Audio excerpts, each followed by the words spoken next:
Hello दोस्तों, मेरा नाम पूनम है। उम्र है अभी 20 साल की। बस थोड़ी सी जवानी का रंग चढ़ा हुआ है। गांव वाली लड़की हूँ, जहाँ हवा में मिट्टी की खुशबू घुली रहती है और सूरज की किरणें त्वचा को सहलाती हुई निकल जाती हैं। मेरी आंखें काली काली, जैसे रात का अंधेरा जो किसी को सोने न दे, और होंठों पर हमेशा एक मुस्कान लटकी रहती है, वो वाली जो किसी को बेचैन कर दे। गांव में लोग कहते हैं पूनम का चलना फिरना ऐसा है कि बस देखते ही दिल में कुछ हलचल मच जाती है। लेकिन अरे, ये तो बस शुरुआत है। आज मैं अपनी कहानी सुनाऊंगी, जो मेरी ज़िंदगी की एक लंबी सैर है। सुनो धीरे धीरे, क्योंकि इसमें ऐसे मोड़ हैं जो तुम्हें सोचने पर मजबूर कर देंगे। थोड़ा तड़का, लेकिन अंत तक रुको, वादा है सब कुछ बदल जाएगा। सब कुछ शुरू हुआ उस दिन जब गांव में भैया का ब्याह तय हुआ। भैया से बड़े तो नहीं, लेकिन घर के सबसे लाडले थे रामू भैया। उनका ब्याह एक अमीर घर की लड़की से हो रहा था, जो शहर से आई थी। नाम था सीमा का। सीमा दीदी जैसी लगती, लेकिन उम्र में मुझसे 2 साल बड़ी। जब वो पहली बार घर आई तो मैं रसोई में थी, आटा गूंथ रही थी और मेरे हाथों में आटे का सफ़ेद रंग चिपका हुआ था। वो अंदर आई, साड़ी पहने जो हल्के हरे रंग की थी, वो रंग जो पत्तों की तरह ताजगी देता है। अरे पूनम, तू तो कमाल की लग रही है, उन्होंने कहा, और उनकी नज़रें मेरी कमर पर अटक गईं। मैंने मुस्कुरा के कहा, दीदी, ये आटा ही तो है जो चिपक गया, लेकिन अगर चिपकना ही है तो अच्छे से चिपके। वो हंस पड़ी और बोली, हाय, तेरी ये बातें, लगता है तू घर में सबको बांध लेती है। मैंने आटे की लोई को दबाया और सोचा, ये तो बस शुरुआत है। भैया अंदर से चिल्लाए, पूनम जल्दी कर, मेहमान आ गए। मेहमान मतलब भैया के दोस्त, वो सब जो शहर से आए थे। उनमें से एक था विक्रम। विक्रम का चेहरा ऐसा था जैसे कोई फिल्म का हीरो उतर आया हो। लंबा, गोरा, और आंखों में वो चमक जो किसी को घूरते हुए सोचने पर मजबूर कर दे। विक्रम ने जैसे ही मुझे देखा तो उसके होंठों पर मुस्कान फैल गई। वाह पूनम, तू तो गांव की मलिका लग रही है। ये आटा तेरे हाथों में इतना सुंदर क्यों लग रहा है? मैंने शर्माते हुए कहा। भैया, ये तो बस काम का धंधा है, लेकिन अगर मल्लिका हूँ तो राजा कौन? वो हंसा और बोला, राजा तो मैं ही बन जाऊंगा, बस तू राजी हो। सब हंसे, लेकिन मेरी आंखों में एक चिंगारी सी जली। सीमा दीदी ने बीच में टोका, अरे विक्रम, ये गांव की लड़की है, तेरी शहर वाली शैतानियां यहाँ चलेंगी नहीं। लेकिन विक्रम की नज़रें मुझसे हटी ही नहीं। उसी शाम ब्याह की तैयारियां शुरू हो गईं। घर के आंगन में मंडप सजाया जा रहा था और मैं फूलों की मालाएं बना रही थी। फूल लाल गुलाबी, जो छूने से ही नरम लगते थे।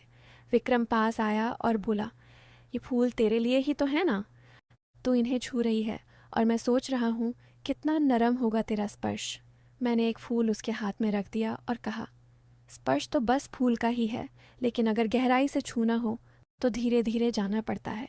उसकी सांसें तेज हो गईं और वो बोला, धीरे धीरे? अच्छा, तो तू सिखा देगी?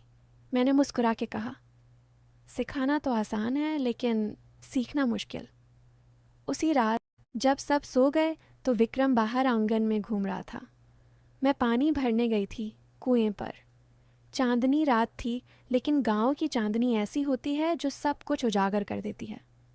वो मेरे पीछे पीछे आया और बोला, पूनम, रात में अकेले, डर नहीं लगता?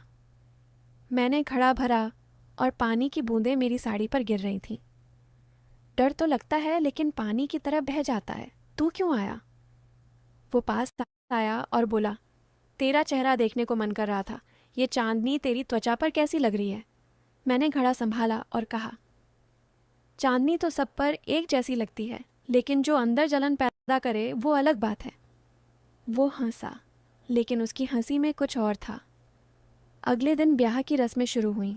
सुबह सुबह हल्दी की रस्म थी। हल्दी का पीला रंग जो त्वचा पर लगाने से चमक देता है, सीमा दीदी को लगवा रही थी और मैं मदद कर रही थी। विक्रम भी आ गया भैया के साथ। अरे, ये हल्दी का खेल तो मज़ेदार है, बोला विक्रम। पूनम, तू भी लगवा ले, तेरी त्वचा पर कितना खिलेगा। मैंने कहा, हल्दी तो बस रंग है, लेकिन जो गहराई तक उतरे वो असली सौंदर्य देती है। दीदी ने हंस के कहा, विक्रम, ये गांव वाली लड़कियां सीधी सादी लगती हैं, लेकिन बातें ऐसी करती हैं कि शहर वाले भी लज्जत ले ले। दोपहर में संगीत का दौर चला।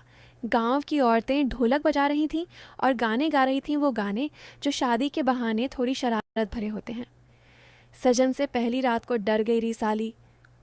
मैं नाच रही थी, साड़ी की चोली थोड़ी ढीली, लेकिन गांव वाली शालीनता के साथ। विक्रम की नज़रें मुझ पर टिकी हुईं। वो बोला, पूनम, तेरा नाच देख के दिल धड़क रहा है, लगता है तू किसी को बेकाबू कर देगी। मैंने नाचते हुए कहा, धड़कन तो बस शुरुआत है, असली तो रात की धुन है। लेकिन सुन, गाने में तो डर है, हकीकत में हिम्मत चाहिए। शाम को बारात आई, घोड़ी पर भैया सवार और विक्रम उनके साथ। जब बारात लौटी तो विदाई का समय था। सीमा दीदी रो रही थीं और मैं उन्हें सांत्वना दे रही थी। विक्रम ने पास आके कहा, पूनम, ब्याह हो गया, लेकिन तेरी कहानी अभी बाकी है, कब मिलेंगे फिर? मैंने आंसू पोंछते हुए कहा, मिलना तो भाग्य की बात है, लेकिन यादें तो हमेशा रह जाती हैं, वो वाली जो रातों को जगाए रखें। ब्याह के बाद घर शांत हो गया, लेकिन विक्रम चला नहीं गया। बोला, कुछ दिनों और रुकूंगा, गांव घूमूंगा। पिताजी ने कहा, रह ले बेटा, गांव की हवा ले ले। तो वो रह गया। अगले कुछ दिन वो रोज़ घर आता, कभी भैया से बात करने, कभी बस यूं ही। एक दिन मैं खेतों की तरफ जा रही थी। गांव के खेतों में धान की फसल लहलहा रही थी, हवा चल रही थी जो फसल को झुकाती सी। विक्रम मिला रास्ते में। पूनम, कहाँ जा रही? अकेले? मैंने कहा, खेत देखने, फसल को सहलाना पड़ता है वरना सूख जाती है। वो मेरे साथ चल पड़ा। खेत के बीच पहुंचे तो मैंने झुक के पौधों को छुआ। देख, ये पत्तियां कितनी नरम हैं, लेकिन अंदर से मजबूत। विक्रम ने भी झुक के छुआ और बोला, तेरी तरह, बाहर से कोमल, अंदर से ऐसी जो किसी को जकड़ ले। मैंने हंस के कहा, जकड़ना आसान नहीं, इसके लिए पानी चाहिए, धूप चाहिए और थोड़ा प्यार। हम खेत में घूमते रहे। वो बोला, पूनम, तू गांव में कैसी ज़िंदगी जीती है? शहर में तो सब तेज़ है। मैंने कहा, गांव में धीमी है लेकिन गहरी, जैसे ये जड़ें जो मिट्टी में फैली रहती हैं, दिखती नहीं लेकिन सब कुछ पकड़ रखा है। शाम को लौटे तो घर में माँ ने कहा, पूनम, विक्रम बाबू को चाय दे दे। चाय बनाते हुए मैंने सोचा, ये चाय भी तो गर्म है, लेकिन पीने में मज़ा आता है। विक्रम ने चाय पीते हुए कहा, तेरी चाय में कुछ खास है, स्वाद ऐसा कि और चाहिए। मैंने कहा, स्वाद तो चाय का है, लेकिन अगर मिला लें कुछ मसाला तो रात भर याद रहे। धीरे धीरे दिन बीतते गए। विक्रम अब रोज़ आता।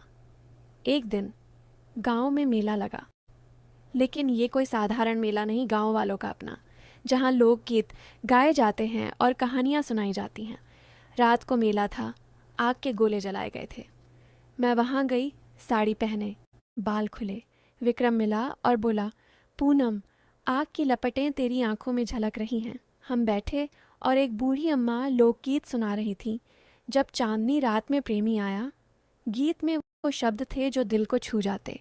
विक्रम ने कान में कहा, ये गीत तेरे लिए ही तो है, कब आएगा तेरा प्रेमी? मैंने कहा, प्रेमी तो आता है लेकिन जाना भी पड़ता है, जैसे ये आग जो जलती है लेकिन राख हो जाती। रात गहरी हो गई, मेला ख़त्म होने को था, लेकिन विक्रम बोला, चल थोड़ा और घूमें। हम गांव की गलियों में चले। एक जगह पुराना बरगद का पेड़ था, उसके नीचे बैठे। हवा सरसर आती थी। पूनम, तूने कभी सोचा ज़िंदगी में क्या चाहती है? मैंने कहा, चाहत तो बहुत हैं, लेकिन पूरी हो तो मज़ा है। जैसे ये पेड़, जड़ें गहरी लेकिन फल मीठे। उसकी हाथ मेरी हाथ से छू गया। ये स्पर्श, बोला वो। मैंने हटाया नहीं, लेकिन कहा, स्पर्श तो बस शुरुआत है, असली तो भावनाओं का। अगले हफ्ते, विक्रम ने कहा। पूनम, मैं तुझे कुछ दिखाऊं। वो मुझे गांव के बाहर एक पुरानी हवेली ले गया। हवेली खंडहर सी, लेकिन अंदर चित्र बने हुए थे पुराने राजा रानियों के। देख, ये रानियां कितनी सुंदर थीं, लेकिन उनकी कहानियां दर्द भरी। मैंने एक चित्र देखा, रानी की मुस्कान। सुंदरता तो बाहरी है, लेकिन अंदर का राज अलग। हम अंदर घुसे, धूल उड़ रही थी। एक कमरे में पुरानी किताबें पड़ी थीं। विक्रम ने एक उठाई और पढ़ने लगा प्रेम कथाएं। सुन ये लाइन। उसकी आंखों में डूब गया और कभी बाहर ना आया। मैंने कहा, डूबना आसान, बाहर आना मुश्किल, लेकिन अगर डूबो तो पूरी तरह। हवा में धूल के कण नाच रहे थे जैसे कोई जादू। विक्रम पास आया। पूनम, तू ऐसी ही है, डुबो देती है। मैंने मुस्कुरा के कहा, डुबकी तो लगानी पड़ती है, लेकिन तैरना भी आना चाहिए। दिन बीतते गए और विक्रम की बातें गहरी होती गईं। एक शाम घर के पीछे के बगीचे में आम के पेड़ थे, फल लदे हुए। मैं आम तोड़ रही थी। ऊपर चढ़ी, साड़ी थोड़ी ऊपर सरक गई। विक्रम नीचे खड़ा देख रहा। सावधान पूनम, गिर मत जाना। मैंने एक आम तोड़ा और नीचे फेंका। लो, ये तेरा, मीठा है। वो काटा और रस बहा। रस तो बह रहा है, लेकिन तू ऊपर से कितनी ताज़ा लग रही। मैं नीचे उतरी और कहा, ताजगी तो फल की है, लेकिन चखना पड़ता है। लेकिन सावधान, रस चिपक जाता है। हम बगीचे में बैठे आम खाते। वो बोला, पूनम, तू जानती है मैं कब से सोच रहा हूँ। मैंने बीच में कहा, सोचना अच्छा है, लेकिन बोलना और बेहतर। लेकिन रात हो रही है, घर चल। धीरे धीरे लगने लगा कि कुछ होने वाला है। विक्रम की नज़रें अब छिपी नहीं रहती। एक दिन गांव में नदी किनारे, नदी सूखी सी, लेकिन पानी का बहाव याद आता। मैं कपड़े धोने गई। विक्रम आया। पूनम, ये पानी कितना शांत है। मैंने कपड़े रगड़े और फोम उड़ा। शांत तो लगता है, लेकिन अंदर उफान है। वो पास बैठा, तेरी तरह। बाहर शांत, अंदर। मैंने पानी में हाथ डाला। अंदर क्या, बोलना। वो बोला, ज्वाला। शाम को लौटे तो माँ ने कहा, पूनम, विक्रम बाबू अच्छे लगते हैं, शादी की बात। मैं हंसी। माँ, शादी तो भाग्य है, लेकिन असल में मेरी ज़िंदगी का राज कुछ और था। विक्रम को लग रहा था कि मैं उसकी ओर खिंची जा रही हूँ, लेकिन हकीकत में मैं अपनी पढ़ाई के बारे में सोच रही थी। गांव में स्कूल था, लेकिन मैं शहर जाकर नर्स बनना चाहती थी। रातें मैं किताबें पढ़ती, छिप छिप के। विक्रम को व्याती नहीं, क्योंकि वो सोचता लड़कियां बस घर संभाले। एक रात जब वो घर आया तो मैंने कहा, विक्रम, कल सुबह चल, मैं तुझे कुछ दिखाऊं। सुबह मैं उसे स्कूल ले गई। ये मेरा राज है, मैं यहाँ पढ़ती हूँ। वो हैरान, पूनम, तू पढ़ाई? मैंने कहा, हाँ, डॉक्टर बनूंगी, लोगों की सेवा करूंगी। उसकी आंखें बदल गईं। मैं तो सोचता था। मैंने कहा, सोचना गलत न था, लेकिन समझना ज़रूरी। फिर भी वो रुक नहीं। एक दिन गांव के मंदिर में, पूजा का समय, मैं फूल चढ़ा रही थी, विक्रम पीछे। भगवान सब देखते हैं, मैंने कहा। हाँ, और वो जानते हैं दिल की बात। मंदिर से लौटे तो रास्ते में एक बूढ़ा आदमी मिला, बीमार। मैंने उसे दवा दी जो घर से लाई थी। विक्रम देखता रहा। तू तो फरिश्ता है। एक दिन घर में अचार बनाने का काम, मिर्ची काट रही थी, आंखें जल रहीं। विक्रम आया। दर्द हो रहा? मैंने कहा, दर्द तो होता है, लेकिन स्वाद के लिए सहना पड़ता।